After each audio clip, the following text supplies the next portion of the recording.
Seguimos con la segunda parte de nuestro side event. Antes de dar la palabra a Ginette Bedoya, que va a moderar eso, quería presentar a Ana Mercedes Villegas, también a Nicolás Montero, a Elsa Noguero, y estamos hablando de la foto de ella ahora, digamos, porque hemos dicho como que está tan linda la foto. Claro, Adriana Correa, que discúlpame, por favor. Muchas gracias Ginette. La palabra es tuya. Bueno, buenas tardes a todos y a todas. Muchas gracias por haberse quedado a escucharnos. Creo que estas conversaciones son muy importantes y siempre nos gustaría que hubiera muchísima más gente compartiendo, pero sobre todo también haciendo parte de las discusiones. Quiero agradecer inmensamente a mis amigos del BID, del Banco Interamericano de Desarrollo. Tengo una muy hermosa familia allá en Washington, así que gracias por la invitación y gracias a todas las personas que siempre hacen posible esto, señor. Disculpa la interrupción, pero tenemos un pequeño anuncio, ¿no? Vamos a poner un poco a trabajar a la gente. Tan. Yo puedo servir de modelo. Sobre amarillo. Bueno, muy buenas tardes. Todos a la entrada recibieron un sobre o amarillo o azul. ¿Sí? ¿No? ¿Quién le falta sobre? Oh, muchos. Sí, por favor. Sí, si no, mira, aquí en mi maletín hay más cositas, hay las cositas azules y hay sobre. Sí. Entonces, en este sobre van a encontrar, pues además de una invitación de la Red de Mujeres Líderes, este papelito. Y este papelito tiene 3 páginas en las que queremos saber un poco de historia, ¿sí? Entonces, y tiene 3 preguntas. La primera pregunta es, ¿dónde estábamos en temas de paz? ¿Sí? ¿En dónde estábamos antes? ¿Dónde estamos en este momento? Y la tercera pregunta es, ¿qué historia queremos contar? Lo que les pedimos es que con muy breves palabras contemos aquellas cosas que nos vienen a la mente alrededor de esas preguntas. Y los papelitos, por favor, se los entregan a Laura de este lado que nos está acompañando, ¿vale? Entonces, a lo largo del ejercicio les pedimos que se vayan acercando porque la idea es que podamos integrar este elemento a la discusión y que sea una construcción colectiva, ¿vale? Muchas gracias. Gracias. Bueno, nuevamente les decía que es muy importante este tipo de discusiones porque estamos en un momento crucial en la historia de nuestro país, donde cada uno y cada una de nosotras está construyendo desde lo que hacemos, desde lo que creemos, pero también desde lo que lideramos para transformar este país que tenemos, y precisamente en eso vamos a centrar este panel.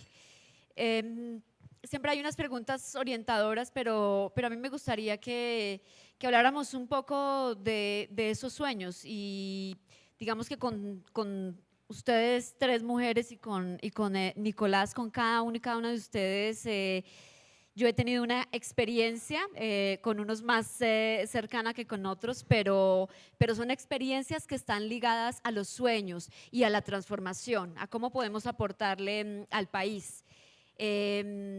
Y hoy, después de un día tan agitado y tan pesado por tantas cosas que han ocurrido, para mí sí es un gusto poder estar aquí sentada con ustedes, porque creo que el rodearnos de energía y de las cosas que hacen las otras personas nos llena también de energía a nosotros para seguir moviendo nuestros sueños y nuestros proyectos.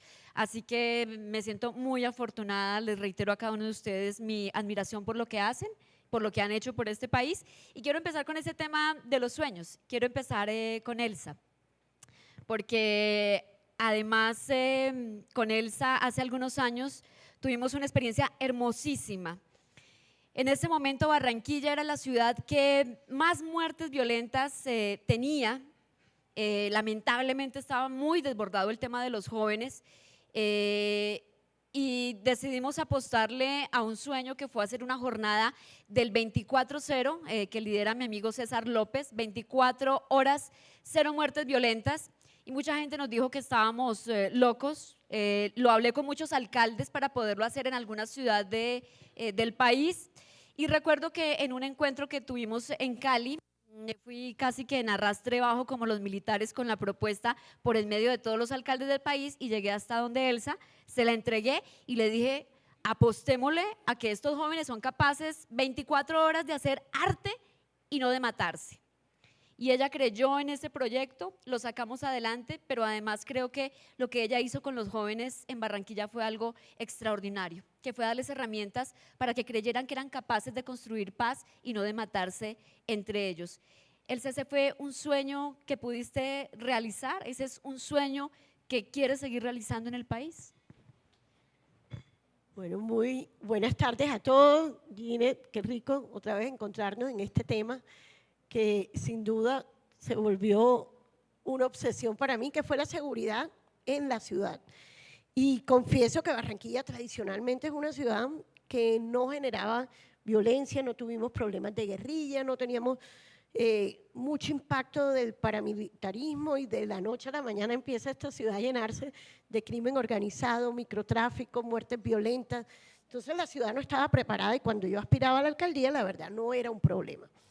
Todo el mundo me pedía que les pavimentara las calles, educación, nos pedían alimentación, CDI para los niños, y nos encontramos con esta nueva realidad. Y bueno, gracias al BID, que fue un gran apoyo, Ginette, y todos estos programas que entendieron que para poder atender la seguridad ciudadana no solo teníamos que atender la articulación y coordinación de la seguridad y justicia, una policía bien dotada, con una justicia que funcionara, donde pues hiciera o desmotivara de alguna manera el crimen organizado, y eso se manejó, se fortaleció y se lograron unos resultados muy buenos. Pero donde yo le gasté, digamos, cuerpo, alma, vida y corazón, fue lo que acabas de decir, que fue en la prevención. Por supuesto, hay un tema de atención y hay unas realidades que debemos pues, atender adecuadamente, y sobre todo articular muy bien las diferentes instituciones que se encargan de la seguridad y la justicia. Pero para poder prevenir teníamos que empezar a ver dónde estaban esos factores de riesgo tanto situacionales como sociales. Situacionales yo creo que lo tocaron un poco en el panel anterior, que son los entornos, cómo mejoramos los entornos, cómo empezamos a hacer ciudades mucho más amigables, ciudades que tengan alumbrado público, que recojan sus basuras, que tengan las calles pavimentadas para que estén conectadas con el resto pues, del territorio, pero también los factores sociales, que es lo que está motivando que nuestros niños y jóvenes empiecen a vincularse a las pandillas, que empiecen a delinquir, que empiecen a interesarse por estas organizaciones criminales, y cómo vamos evitando pues, esa situación. Pero yo antes quiero hacer como un paréntesis y decir por qué me gustó tanto cuando Robert me mandó esta invitación, porque es de las pocas veces que me invitan a eventos de género en donde nos vamos a atender y qué vamos a hacer con la violencia de las mujeres y cómo logramos una mayor equidad de género, sino todo lo contrario. Cómo las mujeres asumimos un liderazgo en esta etapa tan importante para el país. Entonces me pareció muy propositivo, y a pesar de que tenía un compromiso y logramos hacer unos cambios, y pude pues estar aquí acompañándolo. Pero yo sí creo que es mucho lo que las mujeres tenemos que aportar, y yo creo que los resultados pues, en Barranquilla de atención a nuestros jóvenes se dio tanto, fue por la alta participación de las mujeres en política. Yo vengo de una ciudad en la región Caribe, una región tradicionalmente machista, somos 8 departamentos, de esos 8 departamentos teníamos solo una alcaldía con de Ciudad Capital, pues era la única alcaldesa. De hecho yo era la primera mujer alcaldesa elegida por votación popular. En los 8 departamentos solo una gobernadora de San Andrés, y el consejo, que es la junta directiva, son 21 concejales, solo una mujer, y sigue así, a pesar de que uno trata, pero seguimos con una sola mujer. O sea, cambió, se fue la que me tocó a mí y ahora hay otra que fue muy triste porque hemos debido tener dos, por lo menos.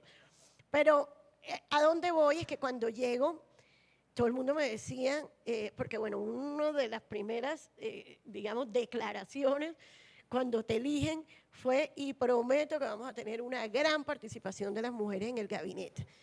Y todo el mundo se reía, decía, eso es imposible. Y si las consigues, al ratico te renuncian, porque mujeres políticas en cargos públicos, eso no es tan fácil en Barranquilla. Y yo digo, bueno, a ver, vamos a probar.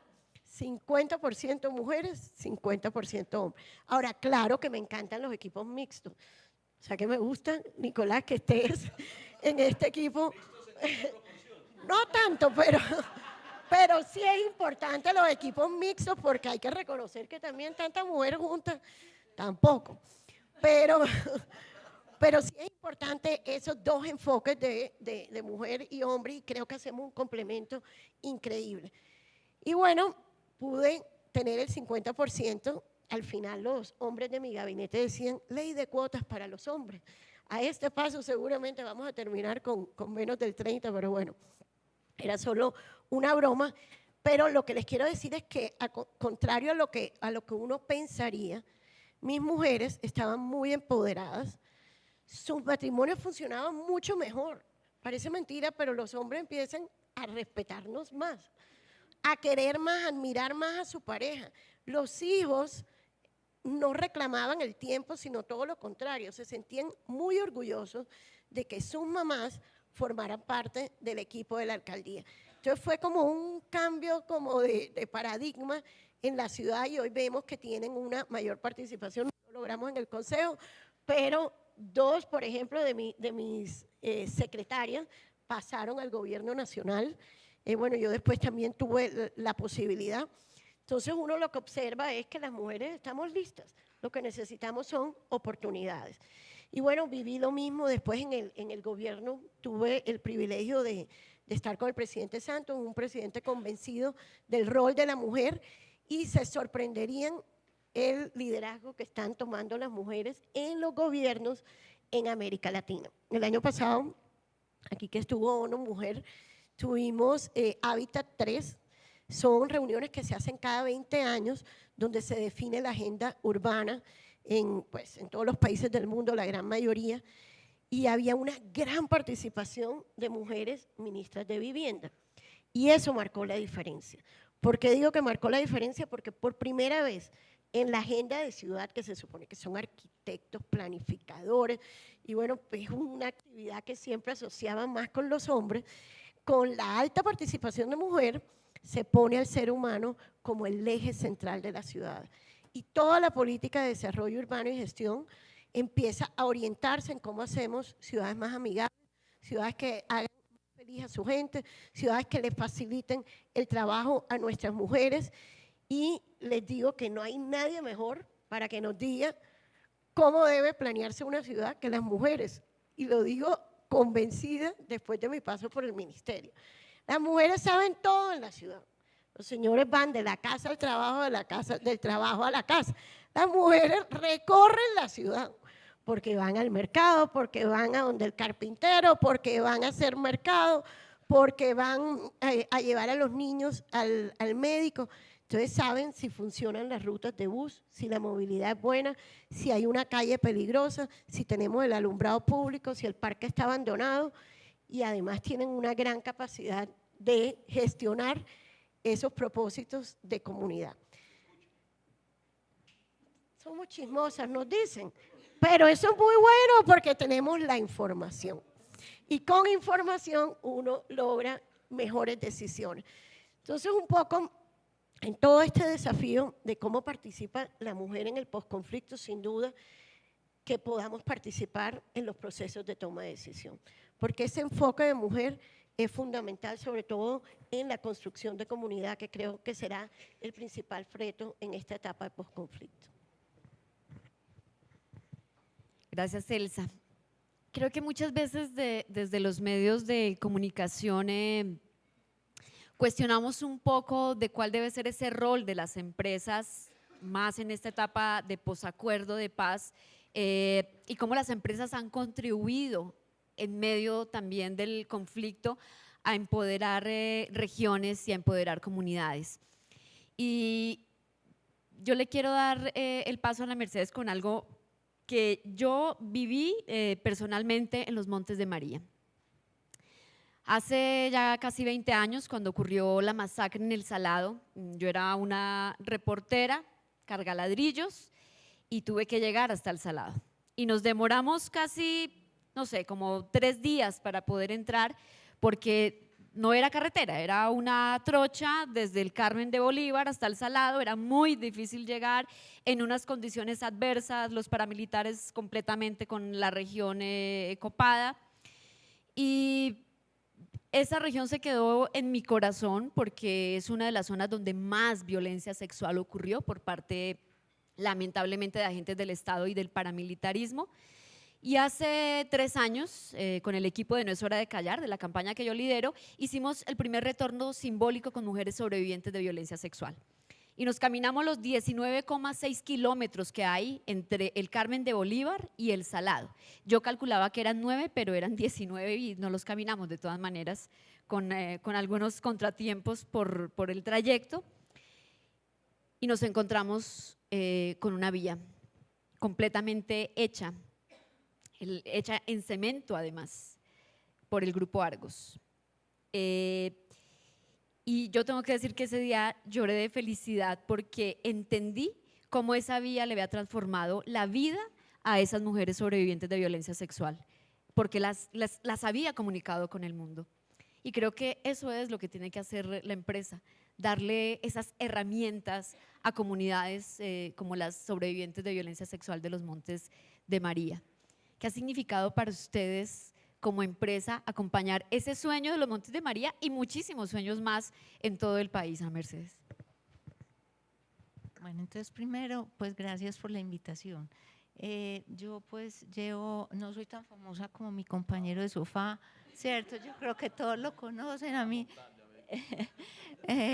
Pero yo llevo, digamos, 33 años en el mundo empresarial, trabajando con una empresa mixta, una empresa del gobierno, y después tomé la decisión de irme para una empresa pública, de servicios públicos, precisamente en búsqueda del sueño.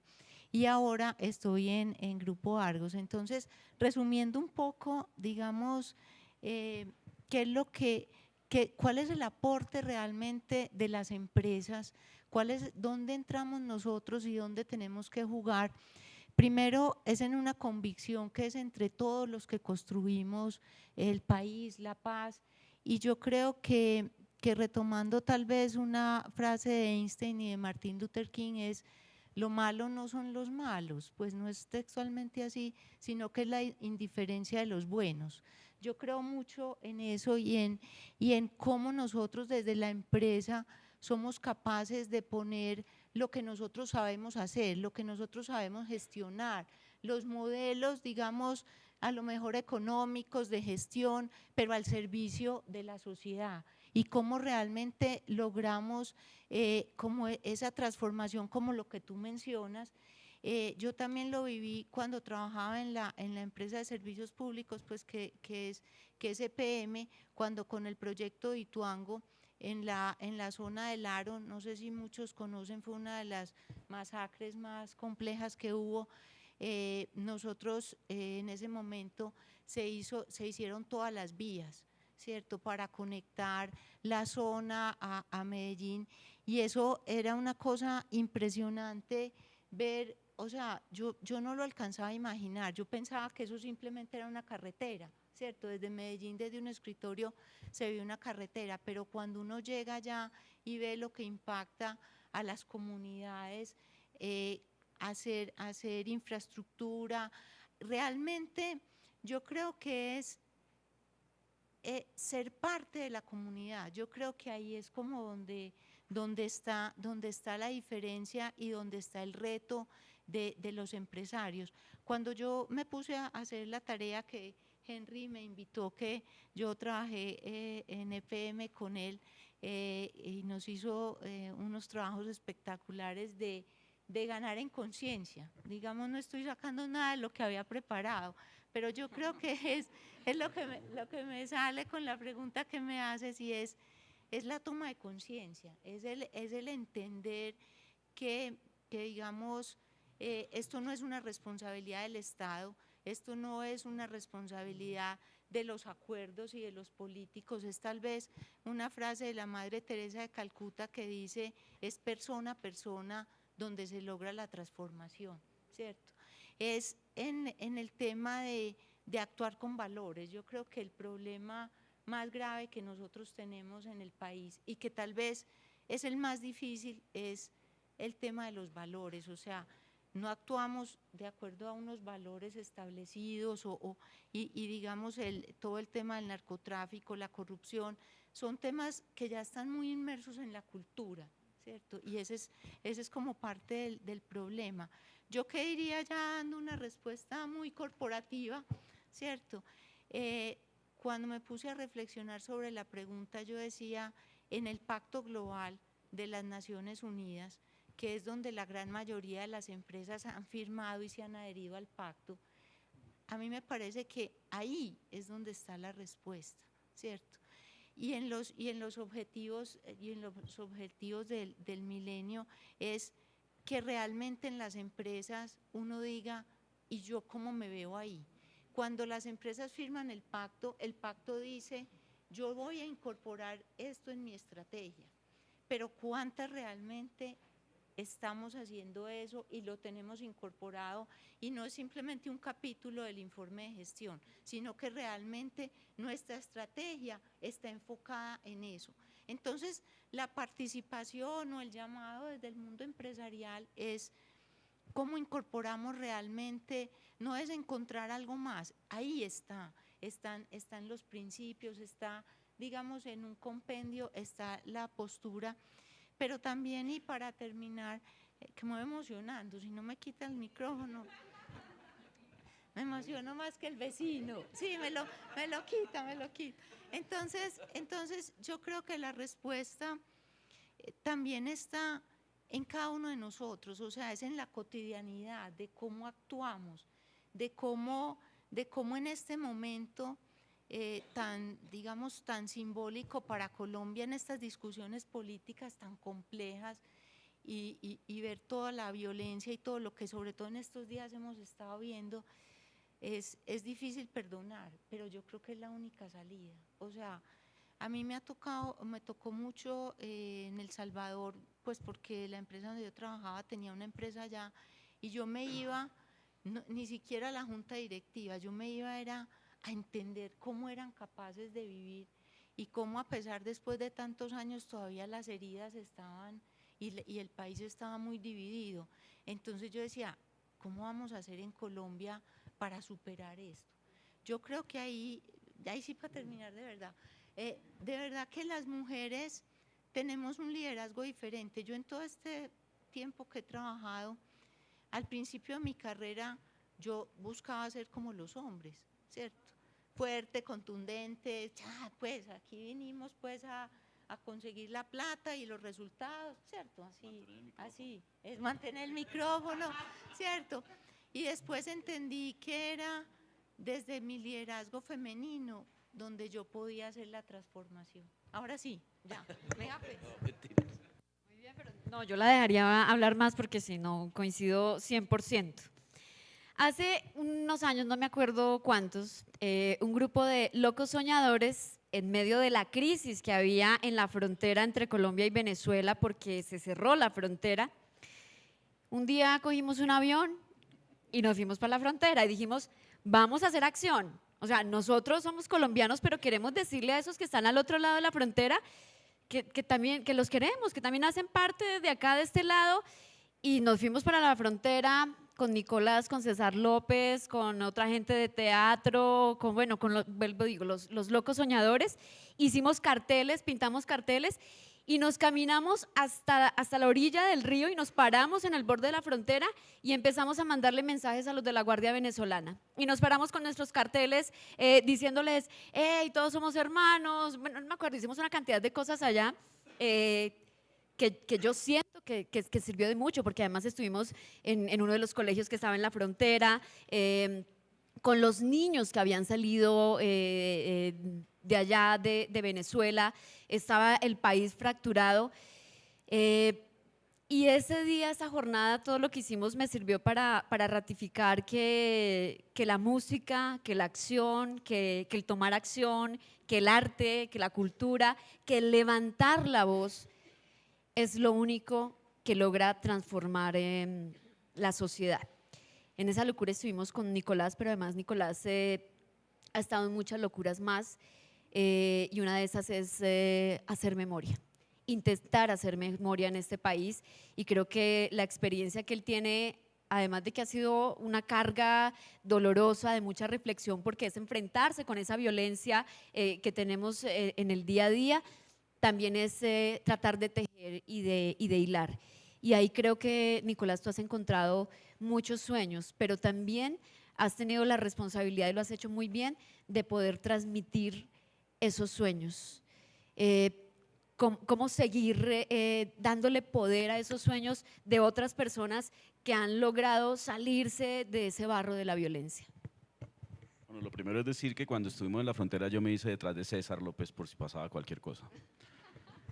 No, miren, eso es un cuento complicadísimo, y quisiera empezar, digamos, por el itinerario de los sueños, y es saber, tratar de discernir qué es lo que es verdaderamente útil. Es decir, las preguntas y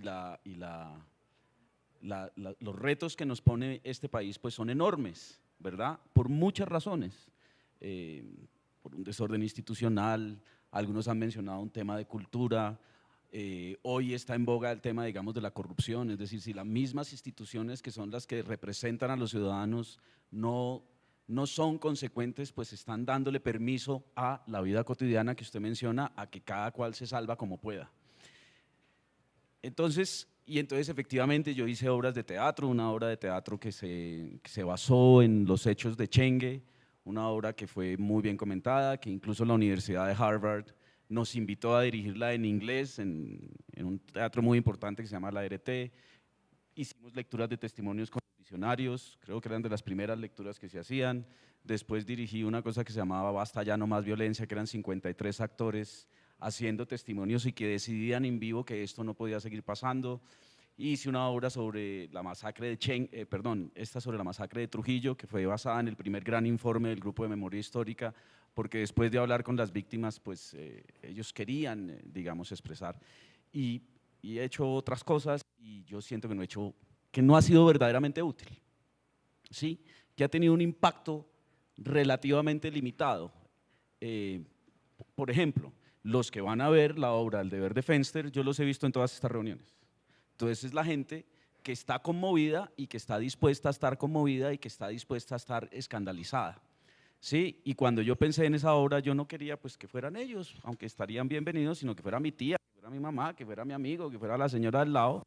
Son historias que a mi juicio son patrimonio de todos los colombianos, y que son historias y relatos necesarios para comprender quiénes somos como colombianos.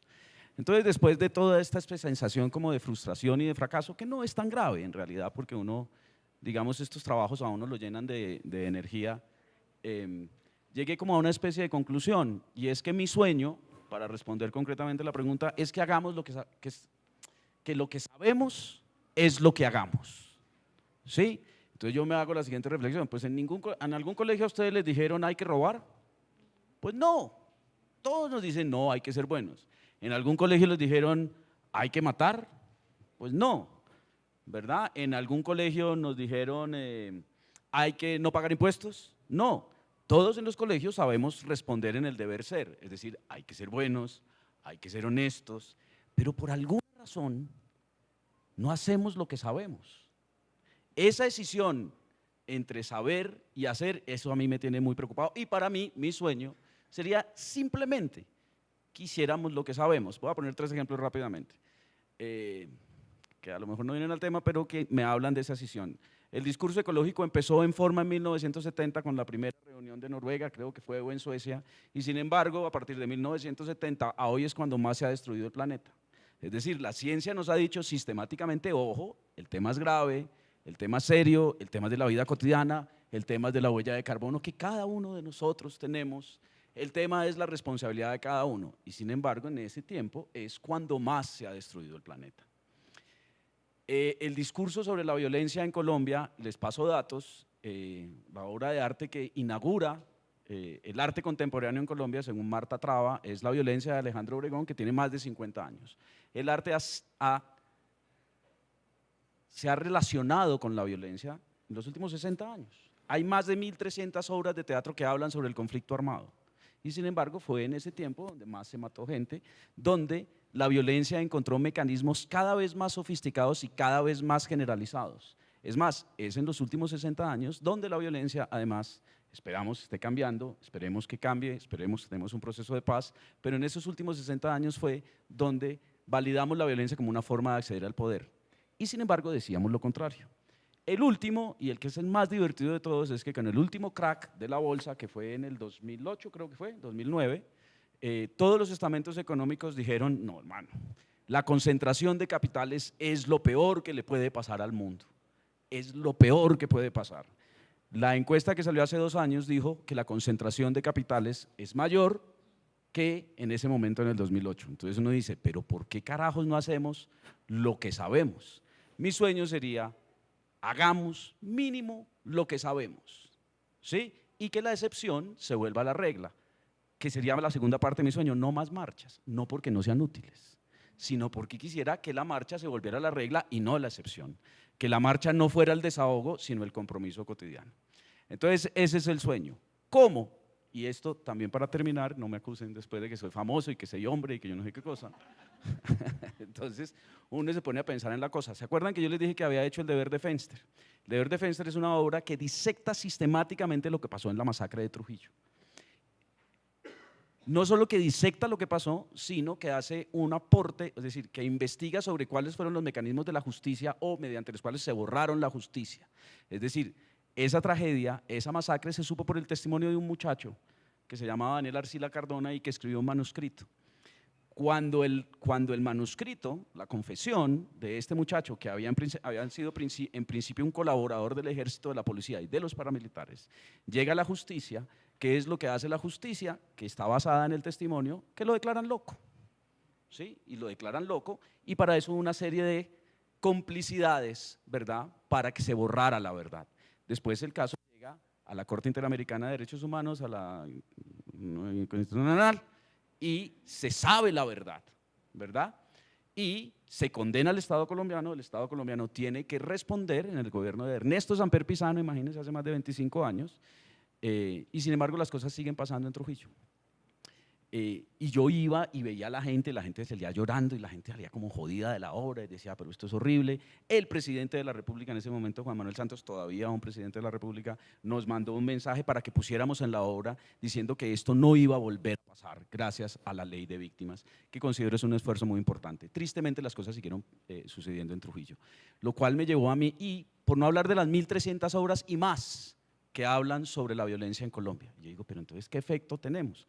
Entonces yo llegué a una conclusión y es, mire, el único beneficiado en hacer esa obra fui yo y el actor y el otro actor y los 2 escritores, porque nos metimos tanto en el tema que al hacerlo pasar por un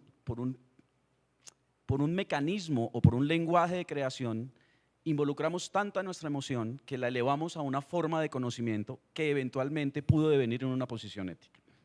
Esto termina en lo siguiente. Después conozco a Jane Taylor, que es una gran escritora, quizás la más grande escritora o dramaturga sudafricana, que hizo una obra muy importante, que se llama Rey y la Comisión de la Verdad, que hablaba sobre la Comisión de la Verdad en Sudáfrica. Y me reuní con ella y yo ya venía con esta preocupación. Entonces, le dije, Jane, su merced, ¿por qué no es racista? Su merced en inglés se dice you. Esto es una vaina para que sepan pues, el manejo bilingüe y toda la vaina. Entonces, esto además teníamos un par de whiskies. Entonces ella me dijo, por mi mamá. Yo le dije, sí, pero es que Jane, no le podemos dar a tu mamá a todo el mundo. Es plausible, es posible decir que los caminos de creación que tú emprendiste para comprender lo que pasó en la Comisión de la Verdad haya hecho que la comprensión que tú tengas del tema haya devenido en una posición ética y que por lo tanto tú, además de tu mamá, hayas reforzado tu posición no racista. Entonces, claro, dijo sí. En ese sentido, señora Jane, ¿usted qué prefiere? ¿Que muchos vean su obra o que muchos recorran el camino creativo de la obra, de creación de la obra, porque ese camino de creación va a crear una mayor conciencia? Entonces, ¿tú qué prefieres? ¿Que muchos vean tu obra o que muchos la hagan? ¿Qué gana más conciencia? Ver una obra. ¿Cuántos de ustedes les ha cambiado la vida una obra de teatro? ¿O ver una pintura? Muy difícil, es muy difícil. Pero los caminos de creación nos dicen una cosa, que uno se siente parte de la obra que hace. Entonces, hoy en día mi sueño ¿cuál es? Que muchos se sientan creadores, que muchos incorporen estas narrativas a su propia vida cotidiana, porque el que narra es el que más entiende. En ese sentido yo no quiero, todas son útiles, por supuesto no me vayan a matar mis compañeros. Yo ya no quiero, y me viven pidiendo el deber de Fenster, ¿sí? Me vienen diciendo, ¿cuándo va a remontar el deber de Fenster? Y entonces el sindicato, yo no sé dónde me quiere remontar el deber de Fenster. Y es más, Medicina Legal quiere remontar el deber de Fenster. Yo les digo, primero les va a costar un cojonal y yo no creo que eso les vaya a servir. Pero si quieren, la hacemos. Si quieren, entre ustedes y yo, la montamos. Porque si yo hago que ustedes lo narren a través de un camino de creación que conduzca a que la emoción sea una forma de comprensión de la realidad, le hace pedagogía, entonces vamos a tener una mayor conciencia. Y creo que el tiempo cambió. ¿Sí? Antes la gente entendía escuchando. Yo creo que eso cambió. Porque los medios de comunicación, el YouTube, los Twitter, hizo que cada uno de nosotros sea un narrador. Y creo que esa narración nos va a permitir comprender. Mi sueño es que los caminos de creación, entendidos como una forma pedagógica, ¿verdad?, en la cual involucremos relatos que entre todos sepamos narrar, pueda acortar la decisión o la distancia que hay entre lo que sabemos y lo que hacemos. Y para eso se han venido trabajando en unas metodologías que afortunadamente, aparentemente son muy efectivas. Mi sueño, uno y no más, hagamos lo que sabemos. Ya sabemos lo que toca hacer.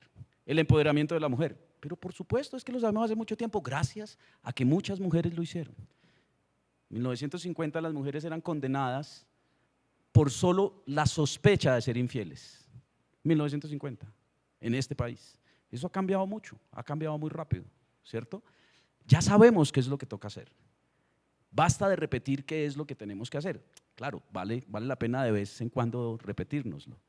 Pero ahora tenemos que emprender cómo. Y a mi juicio es acortar la distancia que hay entre lo que es el saber y el hacer.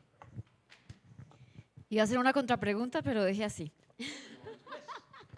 No, creo que Nicolás nos ha dado pauta para la segunda pregunta que les haré, y es el tema de las frustraciones, un poco, ¿no? Porque creo que también de la frustración es donde nace ese poder de dar el paso, de transformar. Hace unos 18 meses tuve la oportunidad de volver a La Macarena, en el Meta,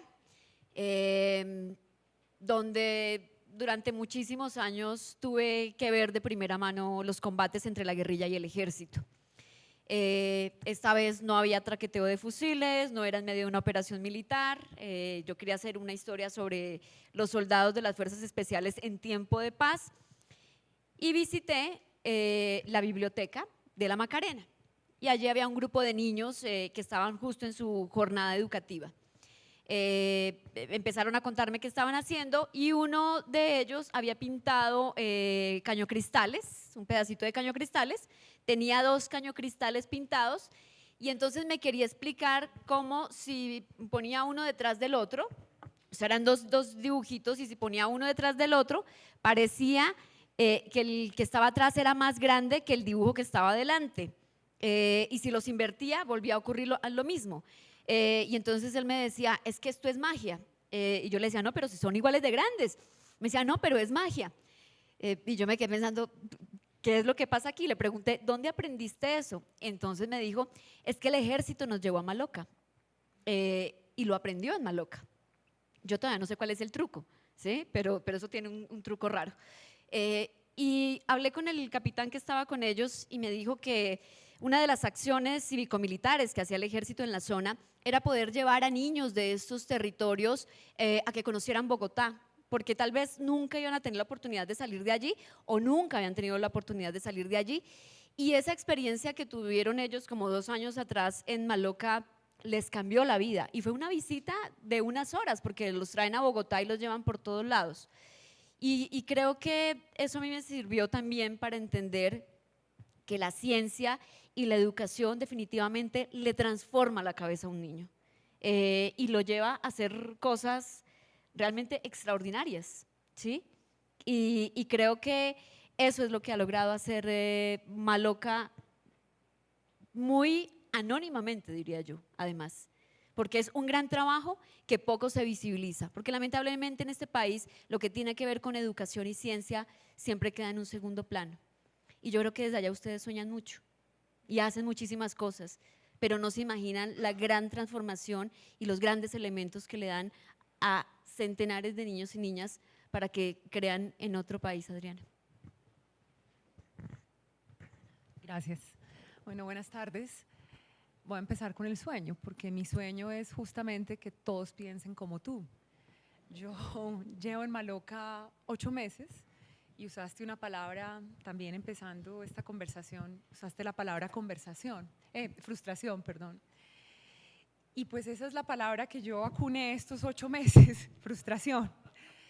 Porque yo pensé que iba a ser muy fácil hablar de Maloca en cualquier espacio. Estábamos atravesando por una situación financiera tremendamente difícil. Cuando yo entré a Maloca ni siquiera había para pagarle a los empleados, tampoco a mí, yo tampoco sabía eso. Pero pues rescatar a Maloca tenía tanto sentido, el sentido que tú acabas de decir, y yo pensé que eso iba a ser tan sencillo. No se me ocurrió que iba a encontrar un solo obstáculo en la ciudad para encontrar promotores pues, de la apropiación social de la ciencia, la tecnología y la innovación, sobre todo en niños y jóvenes. Pues ¿quién se puede oponer a esa causa? Y al final nadie se opone de manera directa, porque todos levantan la mano diciéndote pues, que no hay nada más importante que eso, pero la diferencia entre lo que pensamos y lo que hacemos pues siempre es abismal. Acabamos de salir de una lucha pues muy grande en el Consejo de la Ciudad, en donde todos los concejales decían que Maloca era muy importante para la ciudad, pero estuvimos a esto de que el proyecto se hundiera. Otra cosa es como uno cuenta la historia, porque el viernes pasada la contamos pues con gloria, pero yo les confieso que hoy es martes, el martes hace 8 días estuve a punto de mandarte una carta enorme, llena de frustración, pues contándote que Maloca estaba a punto de cerrar, porque necesitábamos el apoyo del Consejo, pero además el apoyo del sector privado, porque el Consejo nos había vetado la posibilidad de pagar pasivo. Nos dijo, en caso de que esto pase, usted no puede pagar deudas con estos recursos. Entonces nos tocó conseguir en un mes, teníamos que conseguir más de 4.000 millones con el sector privado, en un año que ha sido muy, muy complicado económicamente para el país, pues incluso para la región, parecía imposible. Fueron muchos meses de frustración, pero pues al final, en 24 horas todo se resolvió, el Consejo nos aprobó el proyecto con 27 votos a favor y 6 en contra, y a su vez los empresarios en muy corto tiempo también cerramos las negociaciones de las que veníamos hablando, porque cuando ven el respaldo de la alcaldía ellos se suman, uno a veces no sabe qué empieza primero, los privados te dicen yo doy cuando los públicos den y los públicos te dicen yo doy cuando los privados den.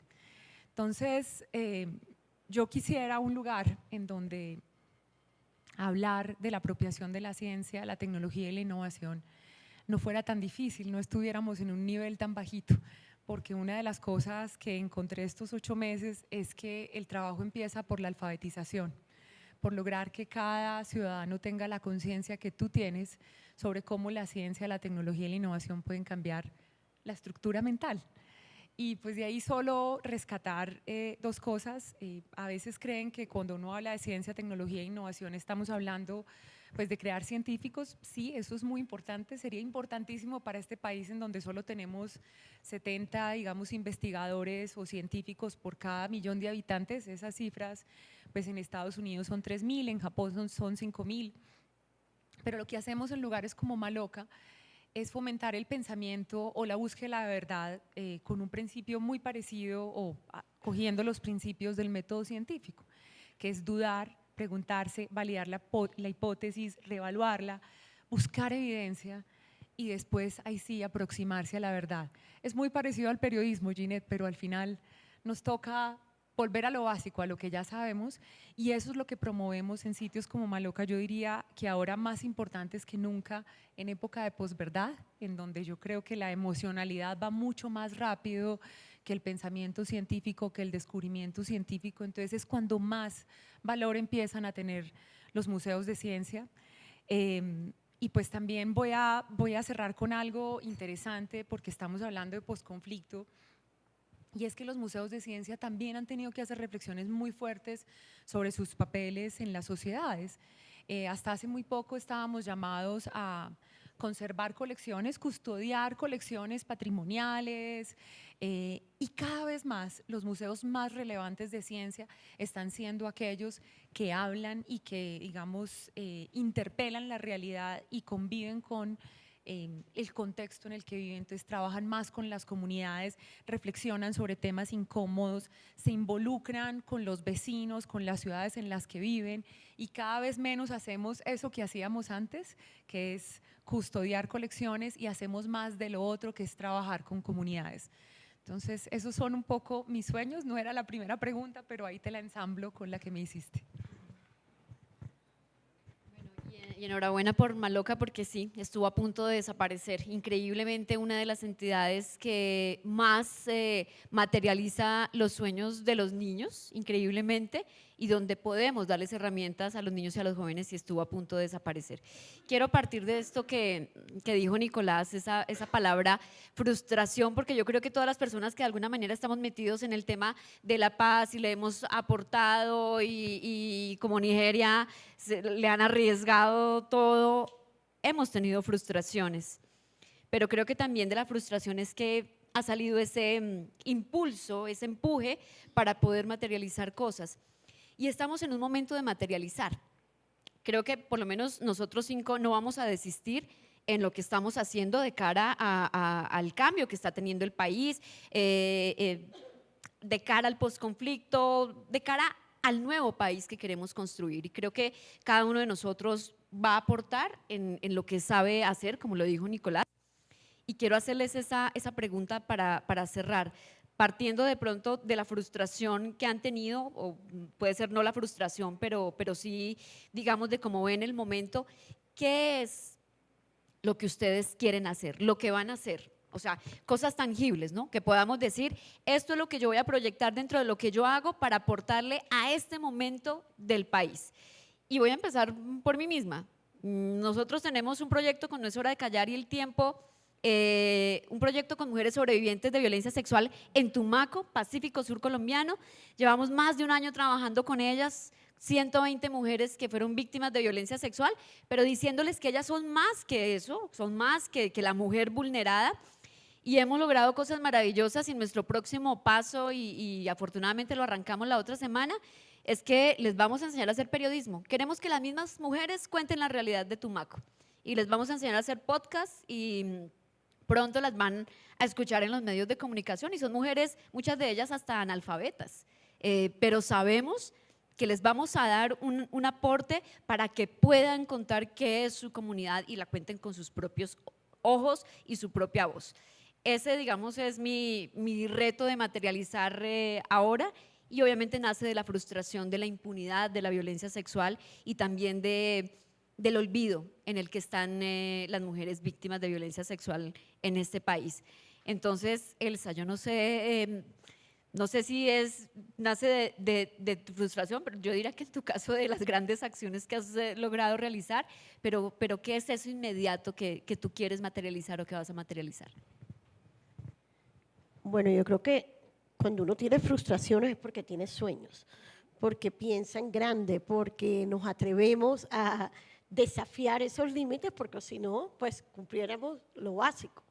Entonces yo creo que las frustraciones también nos sirven para darnos como ese motorcito y como ese impulso. Estoy segura que si Maloca no hubiera pasado por esa crisis, de pronto no te hubieras esforzado tanto.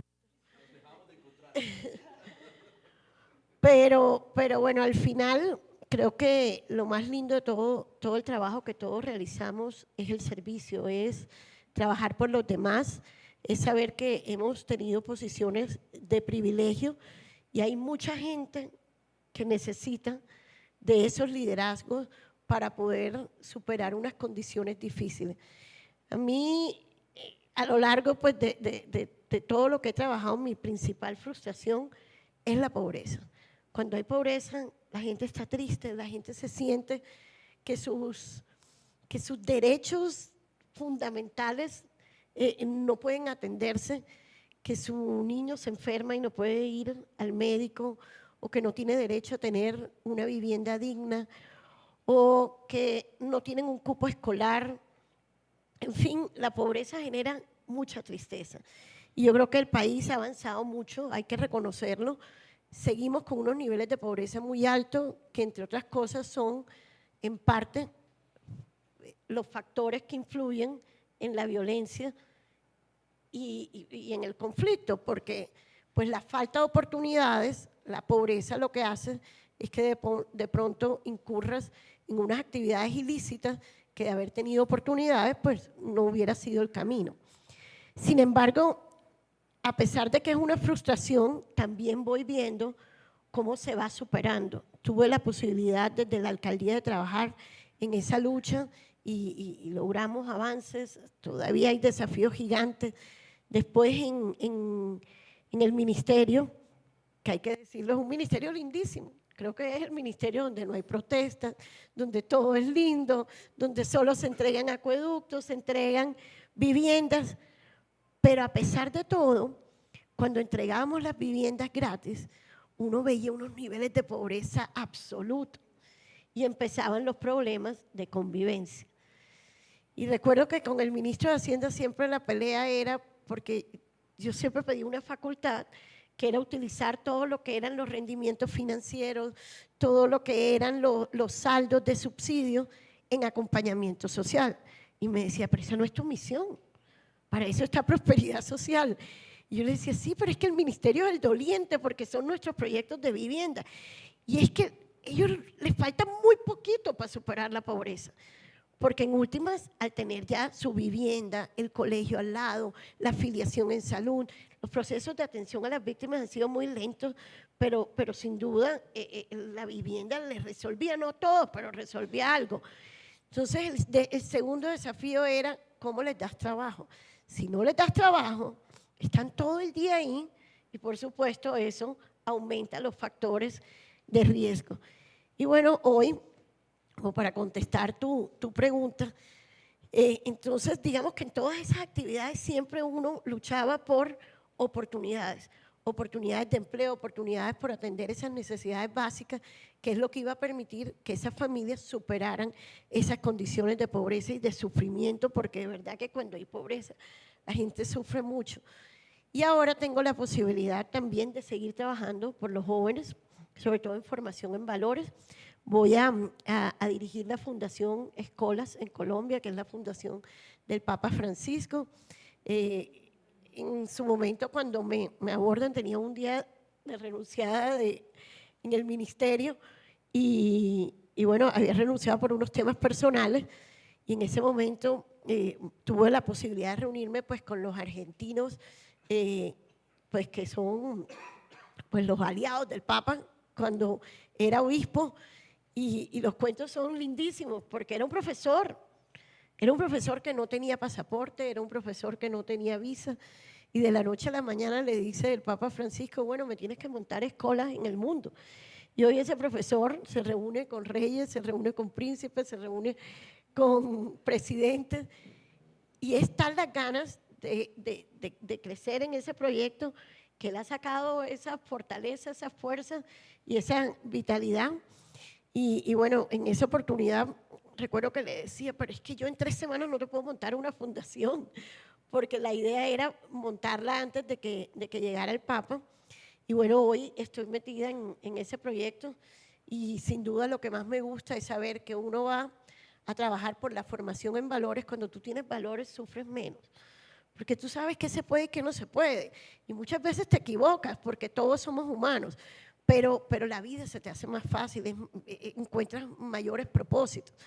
Entonces, saber que ahora voy a seguir trabajando con niños y jóvenes, que fue un poco lo que hicimos con todos los programas de Va Jugando, era poner a nuestros pandilleros, tratar de acabar con los pandilleros, era imposible, porque de alguna forma esos jóvenes se vinculaban a las pandillas porque se sentían valorados, se sentían importantes, no porque fueran los dañados del barrio, sino que formaban parte de una organización. Y cuando logramos entender eso, dijimos, bueno, vamos a poner, que sigan siendo pandilleros, pero que en vez de estar peleándose por esas líneas invisibles, se pelearan a través del deporte, y en esos barrios donde más violencia teníamos, recuerdo que eran 7 partidos diarios en los 18 barrios más violentos de la ciudad. Por supuesto, los indicadores todos bajaron de violencia, de riñas, de atracos, porque los tenías ocupados y finalmente se enfrentaban, pero se enfrentaban a través del deporte. Entonces yo sí creo que con muy poco uno logra unos resultados muy, muy grandes, sobre todo en los jóvenes, que lo único que están buscando es sentirse valorados, sentirse queridos, y por eso cuando contabas me identifiqué mucho. Estar en la frontera y gritarles, oigan, aquí hay alguien que se preocupa por ustedes. O sea, ese simple gesto, estoy segura que contribuyó mucho en nuestros hermanos pues, colombianos y venezolanos que hoy también están sufriendo. Bueno, a tratar de ser concreta, yo creo que 4 estaba pensando. Bueno, 1 es pobreza, pero yo voy a usar otra palabra, marginalidad. A mí hay una cifra que me da muchas vueltas en la cabeza. Solo en Bogotá hay 30.000 niños que no hacen parte pues, del sistema escolar, 30.000. Y es un número que me parece frustrante, incómodo, altísimo. Y cuando no hacen parte del sistema escolar, pues no hacen parte de ningún plan de beneficios pues, que hacemos cuando nos sumamos a la Secretaría de Educación o cualquier otro proyecto público, pues porque son niños que no cuentan. Ese número a mí me da vueltas, y parte de la estrategia que vamos a emprender ahora, que es justamente ampliar el acceso para población vulnerable en Maloca. Hicimos un análisis y vimos que Maloca en estos 19 años, si bien hemos atendido más de 20 millones de personas, solamente hemos atendido un 28% por taquilla de población vulnerable. Esa fue otra cifra que me inquietó.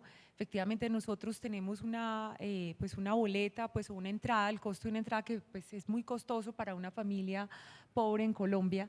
Entonces, ampliar ese tema de acceso para la población vulnerable, hoy está en 28%, estamos proponiéndolo subir pues al menos a un 35% y trabajar como con ese renglón marginal que no está siendo parte casi ni de las estadísticas de la ciudad. Lo segundo, esto es un sueño muy a largo plazo, no sé cuánto me va a costar materializarlo, pero ya con una reflexión más desde la ciencia. Creo que las neurociencias también han empezado a aportar mucho en el tema de postrauma. Este es un país enfermo por la guerra, por la cantidad de secuelas, pues ni hablar la de las mujeres. Yo pues de verdad estoy aterrada todavía con el informe del Centro de Memoria Histórica, y todavía más aterrada con tu columna, donde nos refrescaban las cifras, nos decían que probablemente no eran 15.000 mujeres lastimadas por la guerra, sino 90.000. Esas son unas violencias y unas secuelas en la psiquis de Colombia que yo quisiera que la ciencia también, con todo lo que ha habido desde las neurociencias, pudiéramos empezar también a intervenir en Maloca para empezar quizá a sanar con otras formas a quienes han tenido o han sido víctimas del conflicto. Y por último, pues tengo un sueño personal. El mundo de los científicos es muy silencioso, los científicos tienen mucho talento para crear y solucionar problemas, pero quizá poco para hablar o para comunicar lo que hacen. Y pues me parece importante el rol pues, mío como pues, mujeres que estamos liderando proyectos al frente de la ciencia, la tecnología e innovación, para darles más voz. Mientras tuve este recorrido pues, de frustración y de gloria, al final me encontré con muchos centros de ciencia y tecnología del país que han desaparecido sin pena ni gloria. Prácticamente no han sido registrados en ningún lado, nada menos el Museo de los Niños cerró las puertas el lunes pasado. Y pues sí, ese más o menos tuvo bulla, pero centros de investigación con mujeres al frente que llevaban 20 años abiertos han cerrado y nadie ha dicho nada. Me gustaría ser una voz para ellos, pues eso también es un sueño que tengo. puedes tener resonancia en el tiempo. De una vez te lo ofrezco, porque sí, creo que es bueno recordar esas grandes oportunidades que hemos tenido como el Museo de los Niños y que dejamos perder lamentablemente. Ana Mercedes. ¿Vas a contar el tiempo? ¿O qué? Bueno, entonces yo creo que, a ver, hablando un poquito de las frustraciones, yo creo que es como a veces cuando uno ve como el tamaño del problema, o sea, como que uno no dice, pero ¿cómo vamos a solucionar? ¿Cómo vamos a salir de esto? ¿Cómo? Entonces la corrupción, la pobreza, la inequidad, la violencia, o sea, como que no, ¿dónde lo cogemos? ¿No es cierto? Entonces yo, eso me genera como un sentimiento de frustración, aunque sé que la solución está empezar paso a paso, ¿cierto? Ya desde el punto de vista, así como la pregunta que haces, pues el 1, 2, 3 o hasta 4, de qué es lo que estás haciendo, ¿cierto? O a qué te comprometes, que yo creo que esa es la pregunta que nos tendríamos que hacer todos los colombianos en vez de estar en esta guerra de partidos y en que si es malo o es bueno. No, es a qué me comprometo como ciudadano de este país, ¿cierto? A mí me impactó, por ejemplo, cuando llegué ahora acá y casi todos los que están del BID son personas pues de otros países.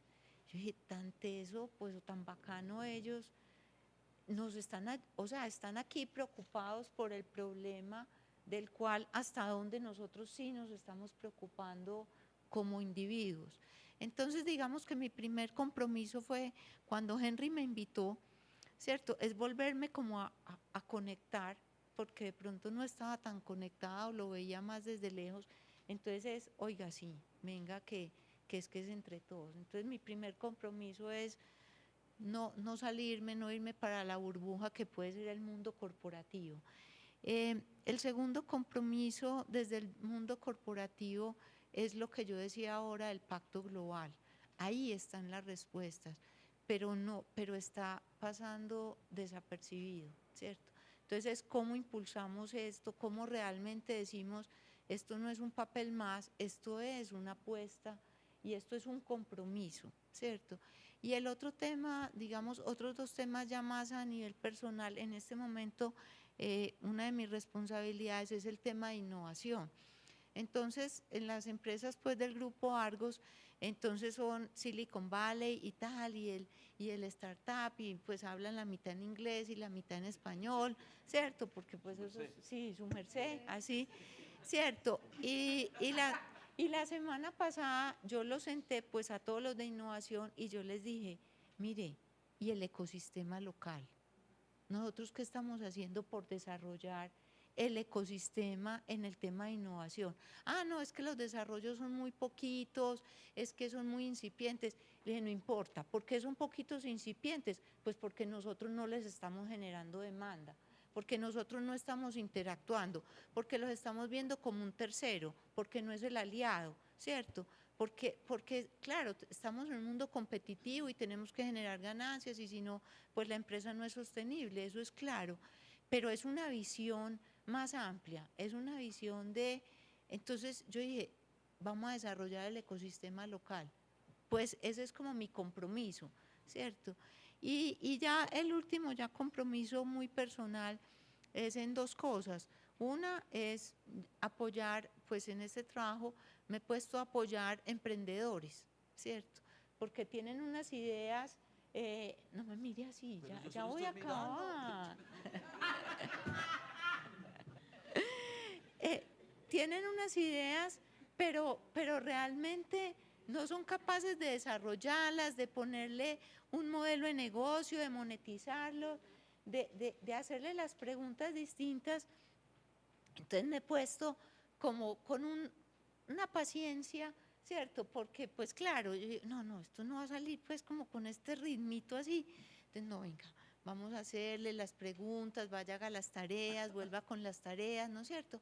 Y por último, es también apoyar a unos pelados que digamos, han estado en problemas y están buscando como un método educativo un poco diferente, porque al final La respuesta está ahí, o sea, la respuesta está en el acceso a la educación, en las oportunidades, en la cultura, es decir, está es en el ser, ¿cierto? En el ser de las personas es donde podemos generar el cambio. Entonces mi compromiso personal es, el problema es muy grande, es muy complejo,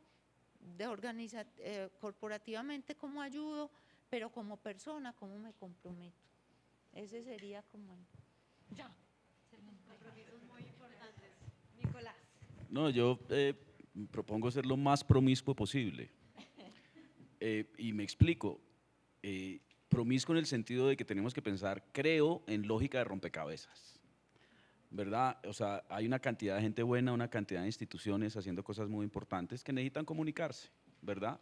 Y que necesitan, o que necesitamos bajarnos de una palabreja que es complicada, que es la vanidad, ¿cierto? Que es que ni yo tengo que saber la respuesta completa, ni yo voy a ser el salvador del mundo, ni yo estoy esperando que reconozcan lo que estoy haciendo. Entonces, a eso me refiero con promiscuidad, ¿sí? Realmente, a todo lo que ustedes me digan, yo digo que sí, ¿sí? Porque ustedes son buenas personas, claro está. Y con todo el gusto, y para eso todo lo que el Teatro Nacional que está bajo mi dirección pueda hacerlo y pueda aportar, me parece que es la única manera, es esta suerte de promiscuidad en lógica de rompecabezas. Y en eso seguiré estaremos inventándonos metodologías desde la pieza del rompecabezas que nosotros podemos aportar, que claramente tiene que ver con la lógica de la creación como un aporte a la pedagogía, en donde, para usar una expresión del profesor Mocus, tengamos la posibilidad de ser prácticos a la hora de dejar instalado un saldo pedagógico. En ese sentido, prefiero al arte y a la creación como un dispositivo pedagógico o como una relación pedagógica o como una relación con el mundo que vaya mucho más allá de los productos. Los productos artísticos en general tienen poco saldo pedagógico, son muy importantes sobre todo para el creador, pero cuando pensamos en lógica de saldo pedagógicos tenemos que meterlos en clave de la pedagogía. ¿Para qué? Para, a mi juicio, dejar claro que el siglo XXI tiene que obsesionarse con dos cosas. Uno, la solidaridad, ¿cierto? Hace poco trabajaba incluso con Mocus con un grupo de pospenados, es decir, es la gente que sale de la cárcel y que sale a buscar una fuente de trabajo que les queda dificilísimo. Y trabajando con uno de ellos, el tipo dijo la frase más bella que yo haya oído mucho tiempo, que dijo, solo yo puedo hacerlo, es decir, solo yo puedo decidir buscar una segunda oportunidad, pero no puedo hacerlo solo. Sí, es como que yo pondría esa frase en todas las ONGs, en todas las instituciones. Solo yo puedo hacerlo, pero no puedo hacerlo solo. Y la otra que tiene que ver en términos de pedagogía, que es una frase que salía como en los años 80 y en los 70, que venía de los grupos artísticos, que la decían además la decíamos con acento y todo. Lo que importa es el proceso, marica. Y es verdad, pedagógicamente, tenemos que obsesionarnos que la creación nos da recompensas que van más allá del producto. ¿Sí? Sospecho que si el siglo XXI, si el género humano quiere sobrevivir, tendrá que hacerlo a través de dos cosas. Uno, la solidaridad, y otro, dejar de pensar en la productividad como lo más importante. Yo sé que me estoy metiendo en un problema, pero la productividad fue la meta del siglo XIX y del siglo XX. ¿Sí? Es decir, cómo llego a ser profundamente productivo, casi que a veces sin pensar en el proceso. Y ya sabemos a dónde nos ha llevado, cuando ponemos la productividad por encima de cualquier valor. Entonces, la creación nos permite encontrar recompensas más allá del producto y desplaza la recompensa en el placer, en el amor, en la capacidad de construir. Eso nos lo enseña el arte, para lo cual no quiere decir que todos tengan que ser artistas. Claro que no, por favor, no. Es más, por mí podemos matar a todos los artistas en el sentido metafórico, por supuesto. Porque el arte y la creación no es un patrimonio solo de los artistas, es una función de vida, es una forma de relacionarnos con el mundo, en la que podemos entender, sí, coño, a lo mejor, si yo me mediatizo a través de un proceso, estoy encontrando una recompensa en cada paso que doy, y no solo al final. Esas son las cosas. Y, insisto, ahorita les dejo mi tarjeta, yo soy un gran emprendedor, a platicar y por supuesto, cuenten conmigo para lo que quieran. Nicolás, gracias y gracias a cada una de ustedes por haber compartido esta charla. A quienes están aquí también les quiero hacer una invitación y lo hablábamos ahora en el intermedio con el general Naranjo, con nuestro vicepresidente. Tumaco es una de nuestras grandes apuestas. En este momento Tumaco es como el plan piloto de lo que tiene que pasar con las regiones que fueron muy azotadas por el conflicto armado colombiano y estamos intentando, desde lo que cada uno de nosotros hace, hacer muchas cosas por ese Pacífico Sur hermoso colombiano. Así que nuestro sueño es tener un día por Tumaco. Como les digo, ya nosotros hemos venido trabajando con sobrevivientes de violencia sexual, pero queremos en febrero que la gente vaya a Tumaco, queremos tener un día por Tumaco, queremos que los empresarios vayan y que dejen de ver a Tumaco desde acá, desde Bogotá. Queremos que los empresarios vayan y vean ese mar maravilloso, vean a su gente, vayan por los barrios. Logramos traer un artista desde Nueva York, queremos regalarle un gran mural a Tumaco para que Tumaco no solamente vea que eso pasa en Bogotá, que ellos también se sientan parte de nuestro país y ese día nuestras mujeres maravillosas que van a aprender a hacer periodismo, pues van a mostrar sus piezas periodísticas, así que les invito a que vayan a Tumaco en febrero, que tengamos un día por ese Pacífico Sur. Creo que eso es dar pasos para empezar a transformar realidades. Gracias nuevamente, Albit, muchísimas gracias a ustedes que nos escucharon en este último segmento de la tarde, gracias y mi invitación es a que no dejen de creer, no dejemos de creer en este país maravilloso que tenemos. Muchas gracias.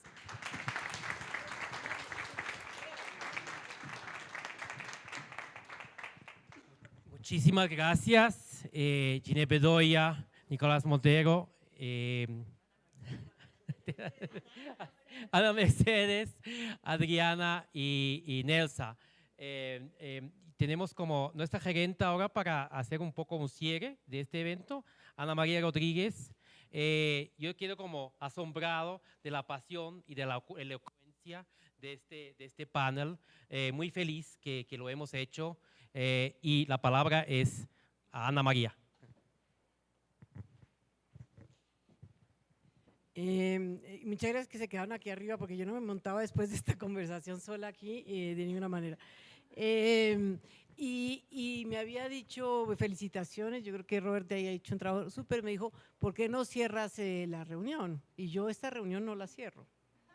A mí me parece que lo ha hecho esta reunión es abrir una línea de trabajo, una manera de pensar, un compromiso de mirar hacia adelante, así es que no quiero cerrar nada, quiero abrir algo. Tengo amigas aquí, Adriana, hemos hablado mucho y mis colegas del banco se desesperan un poco porque hace mucho tiempo vengo hablando como en el trabajo que hacemos desde el banco, que es un elefante grande, pesado, eso nunca es nada rápido, pero tiene potencia, si sabe escoger, manito fina no tiene, pero tiene capacidad de asociarse gente que sí la tiene y hacer trabajo magnífico. Pero entre más y más trabajamos y nosotros trabajamos en temas de cómo se relacionan los ciudadanos y los ciudadanos con el Estado, me entraba una obsesión, una desesperación enorme y es que todo este concepto de capital social que es muy potente y es la capacidad de la gente de ser solidaria, ser empática, ser amiga, que explica por qué todos los salvadoreños llegan a Los Ángeles, porque llegó el primero, es un concepto muy poderoso y es un patrimonio enorme, pero no es un patrimonio suficiente porque la mafia tiene alto capital social, se protege, se ayuda y entonces no es necesariamente virtuoso. Y la pregunta era, ¿cómo hacemos un paso más adelante? Y acuñamos mal y nos ayuda mucho Henry, muchas gracias, era, ¿por qué no hablamos de capital cívico donde a mí me preocupan los otros? Y acá se ha dicho, es un tema de servicio porque el colectivo es mi problema, no es que sea generoso, ni que sea moral, ni nada, es que ese es mi problema y parte de una sensación fundamental de pertenencia. Si no pertenezco, ayudo, soy generoso, pero si pertenezco, defiendo porque es una cosa mía. Mis amigos que trabajan en seguridad ciudadana, dicen, ahí van a María, dele con el capital cívico. Y entonces dije, qué alegría que vinieron conmigo, porque cuando hablamos, esto es capital cívico, lo que hemos visto hoy. Y es un compromiso del banco de cómo llevarlo adelante, cómo con esas posibilidades de trabajo empezamos a mostrar el capital cívico. Usted tiene una cosa que es miedosísima, todos los que están acá. A las que conocía ya 3, ya las admiraba muchísimo y a los otros 2 que no conozco salí admirada. Pero ¿qué hace uno con una cantidad de gente que no tiene la claridad, tremenda dirección que ustedes tienen? Hay un montón de gente que quiere, que suma, que todavía no pertenece y que necesita estas voces cerca para ser parte de un camino como de triunfo, no de productividad, sino un camino completo. Entonces, ¿cómo multiplicar esas voces y traer otra gente que tiene menos certidumbres, menos claridades, pero que tiene los mismos compromisos? Y creo que colectivamente todos tenemos ese afán de pertenencia, ese afán de afecto y esa demanda desesperada por un poco de dignidad. Entonces, esto ha sido un espectáculo total. Los sueños míos ni se los cuento porque están como grandes, desordenados, pero entusiastas. Muchas gracias por una reunión absolutamente extraordinaria. Tal vez el día, mi primer sueño, como uno de muchos, porque duermo mucho, el primero es que la próxima reunión, toda la gente que estuviera acá es gente que no está convencida todavía, porque son ellos los que creo, y yo creo que hay un apetito enorme. Entonces, para mis colegas, este es mi panel de Capital Cívico, esto es lo que tenemos que hacer. Muchas gracias a ustedes y seguiremos haciendo cosas. Tengo que contarle un cuento que tal vez no conté porque era importante pertenecer, ser dueño, cuadra con todo esto, que es uno el que lo hace, que la narrativa que uno hace es la que es potente y que la ciencia y tecnología. Me acuerdo de unos momentos más emocionados de uno de los muchachos que después resultó ser un gran líder en Guatemala. Fui a una pueblito y había una escuela rural y estaban haciendo cosas en las cuales le ponían tareas a los niños y los niños entonces aprendían cosas. ¿Cómo sabemos que está a punto de congelación? Porque se congela el agua. Y era un niño tontísimo que daba vueltas y no hacía nada. Y todos le dicen, ¿pero qué va a proponer? Dice, no, si es por la temperatura, eso se amarra un perro a un palo. Dice, ¿cómo? Dice, mire, usted sale y amarra el perro al palo. Si tiembla, está haciendo frío, si está dormido es que está haciendo calor. Y se ganó el premio. Esa es la gente con la cual yo quiero trabajar. Entonces, muchas gracias. Ha sido una reunión extraordinaria.